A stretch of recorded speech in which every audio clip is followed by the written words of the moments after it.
Hello and welcome to another episode of the e-commerce coffee break. Today we want to talk about search engine optimization, also called SEO. A lot of Shopify and e-commerce store owners have it on their plate, have it on the list, but always get the feeling they do not really fully understand what it means and how to approach search engine optimization. So therefore, I have with me today Jason Berkowitz. He is the founder and SEO director of Break the Web, a search marketing agency focusing heavily on search engine optimization. And he brings 10, 12 years background in search engine optimization to the table. So he has a broad understanding on what to do. And we would just want to dive in and give a little bit of an update on what the status of search engine optimization specifically for e-commerce is. Hello, Jason. How are you today? Hey, doing great, Klaus. How are you? Thanks for having me. Yeah, sure. Give me a bit of a background where you're coming from and what got you into SEO.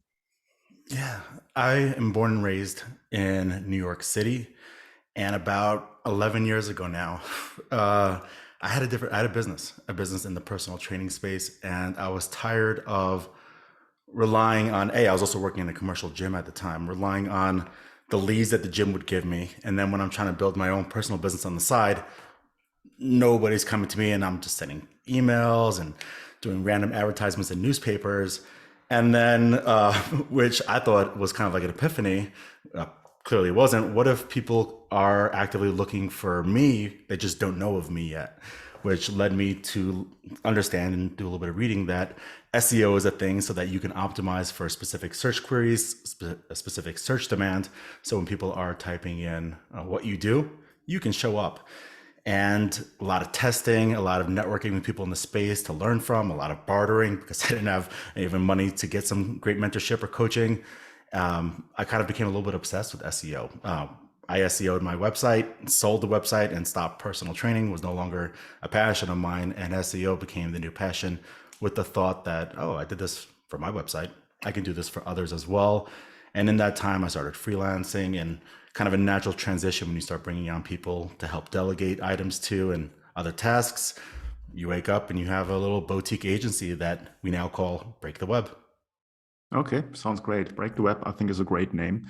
Hopefully, we're not breaking the web tonight. But no, SEO, obviously, a lot of people have sort of a half knowledge what it is and what's entitled. And I think in SEO, there's a little bit of a risk that people really quickly think they become experts by reading a couple of blog posts and just changing their H1 tags, and then they think everything is SEO optimized and take it from there. Now, I think you're doing this game for a long time. I have been in there even longer, and we all know the Google slap that you're doing your work, and then they change the rules, and you're starting from scratch. What's your idea, or what's your experience with website owners, specifically e-commerce stores, approaching SEO? From what kind of point are they coming from? I think you nailed it. A lot of people think sometimes even just by reading a blog or maybe attending a webinar or a live event that SEO is all the aspects that take place on the website itself. And that is absolutely huge part of SEO. Probably about 50% of it is what we consider the on-page SEO aspects. Mm-hmm. Page titles, descriptions, header tags, all the different pieces of information. But then we also have the other 50% of it, which tends to go missed because it's really hard, is off-page SEO, trust building, link building, or as we call it nowadays a bit, digital PR in a way. And they both come into play at a 50-50 percentage in a proper SEO campaign, where on-page SEO is used to signal relevance and what a topic is about, a given page correlated with a certain topic. And then off-page SEO is used to signal trust.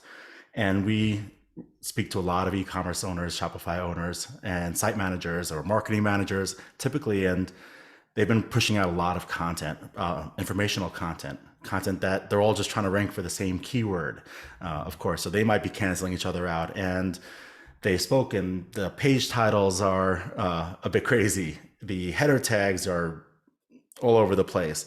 That tends to be a big one. So when we speak to e-com sites, that's the foundation aspect. Let's see how much we can squeeze out of the on-page SEO and clean things up a little bit.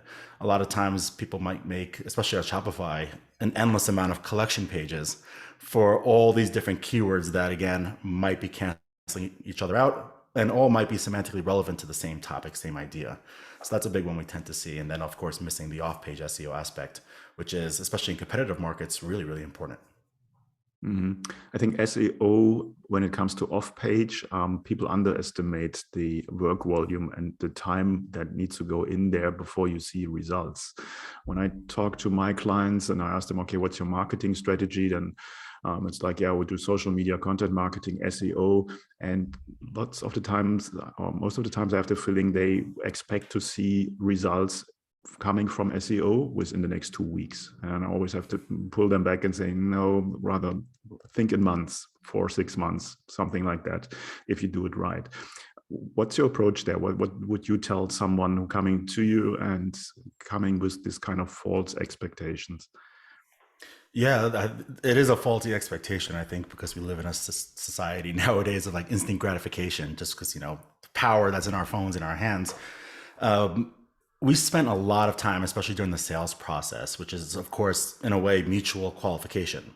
A brand might be qualifying us as an agency, but at the same time, we're also qualifying them because we spend a lot of time on expectation setting. And if we feel that we can't properly manage expectations of an SEO campaign, one of the big aspects is time. And that algorithms take a little bit of time to adjust, and Google's always going to be testing different click-through rates of the search results, then they probably wouldn't be the right fit. But if they understand that SEO is kind of a long-term strategy, where right now you're probably not going to see great return. And that's where, of course, if you do have the spend, maybe to throw in paid advertising as an example in the meantime, it's going to be absolutely amazing once you build that foundation, once you start building really great content, have a good strategy behind it, digital PR. We spend a lot of time trying to make sure that they know that if we're able to follow a given timeline that we propose, you can see really great improvements within 3 months. But then also really great improvements is really ambiguous. You can go from page 8 to page 3. That's a really great improvement, but it's not going to give you much traffic. So we really spend a lot of time just expectation setting, trying to find clarity and alignment on results and length of time. Okay. I think the quality of whatever the merchant is selling and sort of the niche or the industry they're in also has a huge impact on SEO. I'm just thinking about like the million of AliExpress dropshippers. They're basically selling a commodity, which 50 others are selling as well. Might be very hard to rank for that. What's your experience with different industries, different type of sellers in the e-commerce space? Yeah, I think the dropshipping one is definitely an interesting one because it's growing and growing even more. There are going to be industries that are really competitive, and even industries that you might be competing with some big names, some conglomerates in the space that are not even dropshippers. I think with strategic research and auditing and a plan, there are ways to tackle it. For example, you could beat out Amazon if you need to, just by being niche, where, for example, Amazon is everything. They sell everything there. Where if you're, for example, just selling traditional blue widgets and your site is dedicated to widgets or blue widgets, you do have that advantage of having that thematic relevance. But Google is also going to be looking at your domain's trust overall and making sure that, yeah, this is a reputable player in the widget market. It makes sense for them to be more applicable than Amazon. It's about strategy, as well as other aspects of marketing too. If you're able to find a informational content piece, maybe that you can write content about that will be top of the funnel, we know that that's not necessarily going to lead to a conversion. But if you can work with a funneling system, or of course many Shopify apps that make this really seamless, you can bring them into your funnel and then of course nurture them into a final sale as well, is a great strategy. Conversion rates might be a little bit lower given the informational search intent, but there are always ways, especially in really key competitive markets, for new emerging brands to tackle low-hanging fruit initially, and then as their trust and authority grows, let the competitiveness grow with it. Mm-hmm. It shows already a bit of the complexity. How long does it take you as an agency to do the groundwork, keyword research, for instance, all of this? I mean, this must take a long time before you actually can really start working on the SEO side. Is that right? So our phase one is foundational aspects, and these are things that we want to present as much as possible. As an agency, especially in the world of SEO, where we know SEO takes time, our goal is to try to get it started as soon as possible. So keyword research, or what we call them opportunity research, because one keyword might have dozens of other semantically relevant opportunities, we try to deliver that as fast as possible. And our research and our deliverable allows our clients to give us some thoughts and statuses among certain clusters and buckets, which of course our goal is to provide the entire data set. You let us know what's a priority for you, what's on brand, maybe what's not on brand, or an absolute no. Legal will have a heart attack if you present something. And that's usually the first thing we aim to deliver. Usually within the first 2 to 3 weeks of officially kicking off an engagement, where we do provide some benchmark reports just to kind of showcase, hey, here you are before with us, maybe a quarter or 2 quarters or a year later. Here's another report on where you are at now. We try to get that out pretty quickly, and then we use that to set priorities and targets. We try to optimize the site as a whole, but especially when it comes to digital PR, we want to really specify an X amount of URLs so that when we're building links and such, we're not just building links everywhere. We can properly track good traction and movements in organic visibility for a set of URLs and then move on from there and keep adding. Mm-hmm. When it comes to optimizing the on-page SEO, now obviously there might be different goals. So people might want to optimize for like data feeds, Google Shopping, for instance, or any other things. Now, obviously, there things become really difficult because then one of a sudden you're not talking about one title tag or one description tag. You're talking about plenty of them. How do you approach that? We always say that I think we should find a good balance of everything, especially when working with developers, maybe for like a technical SEO side of things. We don't necessarily want to sacrifice other forms of marketing, or even sometimes maybe even more important forms of marketing like user experience and conversion rates for the sake of SEO. SEO is just one of the many different platforms or verticals in marketing. We want to try to find some good harmony and some good balance. We play well with others is kind of how we phrase it, is that if we do need to optimize for both SEO and maybe user experience, or maybe the data feed, how can we find a good balance so everyone gets what they need, whether it is the data feed, whether it's a third-party contractor, whatever it is. We just don't want to sacrifice other aspects of quality for our own selfish reasons. Okay. You're talking about different marketing channels. Now, different marketing channels, beside of having your own store, can be, for instance, a YouTube channel, can be any kind of social channel. Are you optimizing for these channels as well? I mean, you could. YouTube is a search engine in its own various different ways. And they do also have similar, but also very different metrics when it comes to positioning in YouTube. We know that watch time and click-through rate is probably the biggest ranking factors right now when it comes to YouTube. But if you are able to, and you have a presence and you have equipment and you have a friendly face, then yeah, by all means, try to do as much as you can. If you have the bandwidth and capabilities, the more the merrier. Mm-hmm. Talking about search engines, obviously Google by far number one. I'm not sure, still over 90%. A couple of other search engines out there. Does that make any difference? Does that make any difference in the approach for SEO from your side, or just one size fits all? We aim to optimize with the key focus on Google, which sucks. It's annoying and it's horrible, but they own the market. They have the monopoly on search. So we do optimize for Google standard best practices typically, and by default, usually, if everything's going right, Bing will come along with it. Other search engines, DuckDuckGo uses Bing's index, as does Yahoo, if Yahoo's search is still around. I don't even know. I know they were bought out. So they all rely on, yeah, who knows?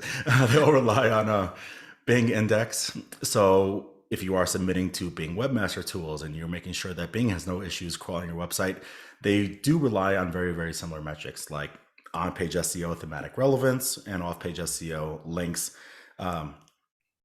Just not as advanced, I would say, as where Google is. Good is a very unique word I wanted to backtrack on, but advanced, I would say, is probably a better word. Okay. Good SEO costs money and time, as we already figured out. Now, when it comes to the money aspect, I always have the feeling a lot of people jump onto Fiverr, Upwork, any kind of these platforms, try to hire a SEO expert for the cheapest possible price. in, and I don't want to blame anyone here, in India or Pakistan or Bangladesh or whatever, and then they sort of expect quick and good results. How do you deal with customers that are coming with this kind of approach and saying, yeah, we can outsource that, or why are you better than somebody sitting in Asia? Yeah. Well, definitely, I don't think geolocation has the true reflection on quality. We have team members all around the world, even in India and the Philippines, which are traditionally kind of the spammy SEO countries. I think it's also like you said, Fiverr definitely is notorious for SEO spam and really good product description pages, which may get people buying some things that used to work very well in like 2007, like social bookmarks. I still see around.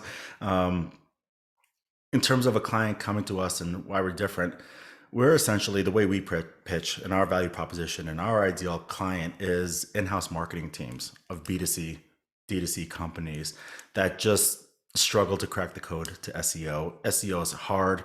It's confusing. There's a whole tech jargon of words that just are absolutely nuts. So we're essentially a partner and kind of an extension of an existing marketing team.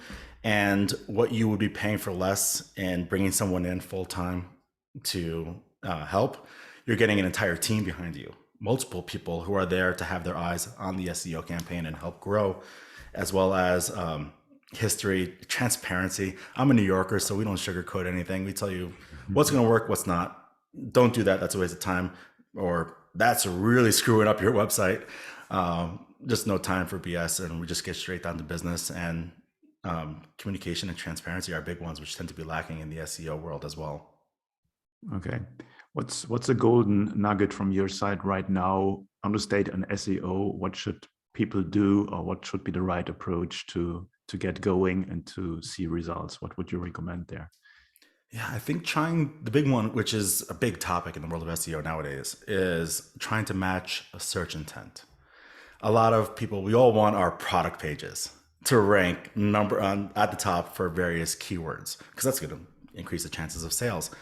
But the problem is the page that you're trying to optimize for might not necessarily correlate with the specific page or the specific intent that Google classifies.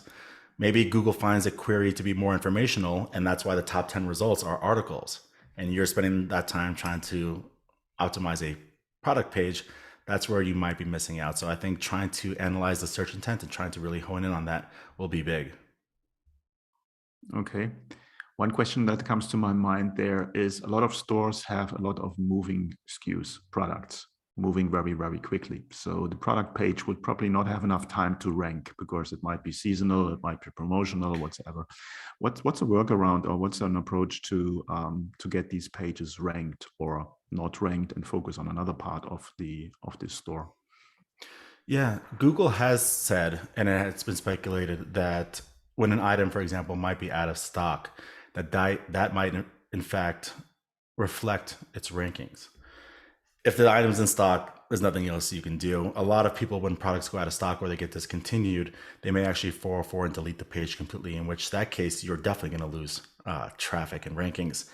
If you do discontinue a product entirely, we would say keep the page alive and maybe have a note this product has been discontinued and a list of other great products that might be similar, and try to keep the engagement alive on the page, or redirect it to the next best page that would be applicable, so that at least any SEO equity that currently existed is now being transferred to another page. But we try to have a standard in which, instead of going to 404s, that the page tries to stay live as much as possible. Okay, great tip. Where can people find out more about you? Yeah, you can Google Break the Web, visit us at breaktheweb.agency. And yeah, that's it, breaktheweb.agency. Okay.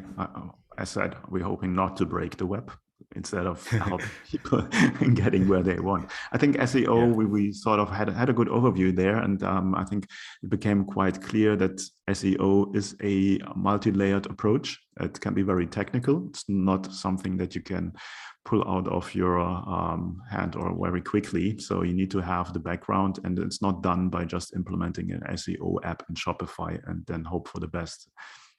Yeah, there's a lot of components when it comes to on-page SEO and off-page SEO specifically, and you can find out about all those different components just by reading the various many articles that exist on there.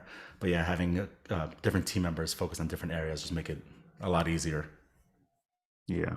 Cool. Okay, we're coming sort of to the end of our coffee break. Time almost over. Thanks so much for that insight, Jason. I think it was very helpful and gave a good overview. I only can recommend somebody who's serious about getting their products or their stores ranked to reach out to you or any other kind of SEO expert and not trying to do that themselves. They will be lost at some point there. Cool. Yeah. Thanks so much for your time. It was a pleasure to talk to you. Thank you so much for having me. Talk soon. Bye.